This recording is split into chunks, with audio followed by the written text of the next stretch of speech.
سجدہ کرنا ہوگا یا نہیں؟ بالکل ہوگا، واجب ہے۔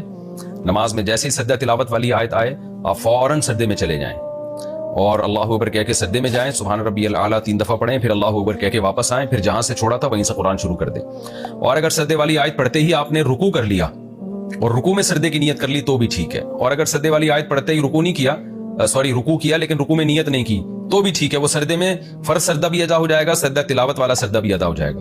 لیکن اگر سجدہ تلاوت والی آیت آپ نے پڑھی اور نہ رکوع میں گئے نہ سجدے میں گئے، آگے تلاوت پڑھنا شروع کر دی، وہ ٹھیک نہیں ہے۔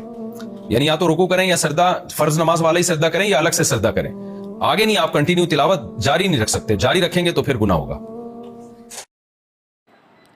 یہ ہے مفتی طارق مسعود صاحب کا ایک تیر سے دو شکار کرنا۔ دیکھیں انہوں نے یہاں پر سجدہ تلاوت کے 2 طریقے بیان فرمائے ہیں۔ پہلا طریقہ جو بیان کیا ہے وہ تو بالکل ٹھیک ہے کہ آیت سجدہ جو ہے تلاوت کرتے ہی سجدے میں چلے جائیں اور پھر وہاں سے واپس آ جائے۔ البتہ دعا جو ہے اس کی الگ سے ہے جو کہ انہوں نے وہ بیان نہیں کی ہے۔ سجد وجہ للذی خلقہ وشق سمعہ وبصرہ بحولہ وقوتہ فتبارک اللہ احسن الخالقین۔ یہ سجدے کی دعا ہے، سجدہ تلاوت جو کرتے ہیں۔ تو انہوں نے سبحان ربی الاعلیٰ بتایا جو عام طور پہ پڑھی جاتی ہے۔ بہرحال اصل دعا یہ ہے، اور یہ پہلا طریقہ تو ٹھیک ہے۔ لیکن دوسرا جو طریقہ بتا رہے ہیں کہ اگر آپ نے رکوع کر لیا اور اس رکوع میں نیت کر لی کہ سجدہ تلاوت کی تو بھی ٹھیک ہے، اگر نیت نہیں کی تو بھی ٹھیک ہے، یعنی ایک تیر سے 2 شکار، کہ ایک ہی سجدہ جو فرض سجدہ ہوگا وہ بھی ہو جائے گا اور اس کے ساتھ سجدہ تلاوت بھی ہو جائے گا۔ تو مفتی صاحب سے یہ گزارش ہے کہ یہ کہاں لکھا ہے، یہ کون سی حدیث میں ہے؟ کسی صحیح حدیث میں تو یہ ثابت نہیں ہوتا۔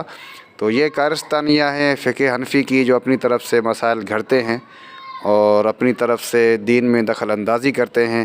یہ سراسر دین کے اندر دخل اندازی ہے کہ جس کا ثبوت قرآن و حدیث سے نہیں ملتا وہ اپنی آراء سے، اپنی خیال سے، اپنی طرف سے، اپنے نفس سے اور اپنے دماغ سے یا اپنی عقل کے ذریعے سے اس کو جو ہے دین کے اندر داخل کر دیتے ہیں، جو کہ اسلام میں بالکل ہی جس کی اجازت نہیں ہے۔ ام لہم شرکاء،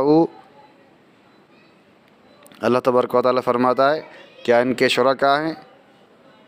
ام لہم شرکاء شرعوا لہم من الدین ما لم یأذن بہ اللہ، کیا ان کے اللہ کے علاوہ کوئی شریک ہیں جنہوں نے اللہ کے ساتھ شریک ٹھہرا رکھے انہوں نے، کہ جو کہ ان کے لیے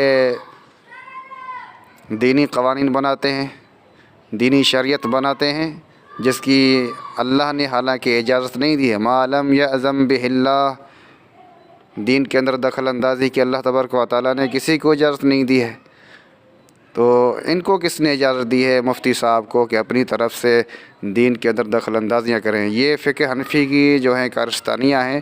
اس طرح کے بے شمار مسائل جو ہیں فقہ حنفی میں موجود ہیں کہ جو اپنی آراء سے، فتوے کے ذریعے سے، اپنے ذاتی فتوے کے ذریعے سے دین کے اندر داخل کر دیا گیا ہے اور ان کو دینی حیثیت، شرعی حیثیت دے دی گئی ہے تا قیامت کہ انہی پر عمل کیا جائے گا، حالانکہ اس کی اجازت کسی کو نہیں ہے۔ یہ اللہ تبارک و تعالیٰ کی ذات ہی بابرکات ذات ہے کہ جو ہمارے لیے دینی شریعت بناتا ہے، اور کسی انسان کو کوئی اجازت نہیں ہے کہ وہ اپنی طرف سے دین کے اندر دخل اندازی کر سکے۔ تو اللہ تبارک و تعالیٰ نے شریعت ہمارے لیے بنا دی ہے، دین اسلام کو مکمل کر دیا ہے۔ دین اسلام یقیناً کامل ہے۔ الیوم اکملت لکم دینکم واتممت علیکم نعمتی ورضیت لکم الاسلام دینا۔ اللہ تبارک و تعالیٰ نے فرما دیا کہ میں نے آج کے دن تمہارے لیے تمہارے دین کو مکمل کر دیا اور اپنی نعمت تم پر پوری کر دی، اور جو دین تمہارے لیے پسند کیا ہے اس کا نام اسلام رکھ دیا ہے، یعنی وہ دین اسلام ہے۔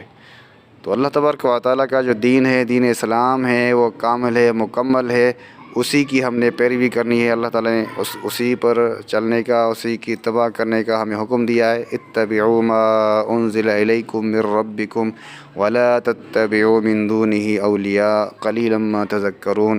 اے لوگو، جو تمہاری طرف، تمہارے رب کی طرف سے دین نازل ہوا ہے اسی کی اتباع کرو، اسی کی پیروی کرو، اور اس کے علاوہ اپنے اولیاء، اپنے ولیوں کی، اپنے دوستوں کی پیروی نہ کرو۔ لیکن تم نصیحت کم ہی حاصل کرتے ہو. اور یہی صورتحال حنفی حضرات کے ساتھ ہے. جیسا کہ مفتی طارق مسعود صاحب ہیں دعویٰ تو کرتے ہیں قرآن و حدیث کا کہ ہم اسی سے ماخذ لیتے ہیں، لیکن ان کے پاس دلیل کوئی نہیں ہے.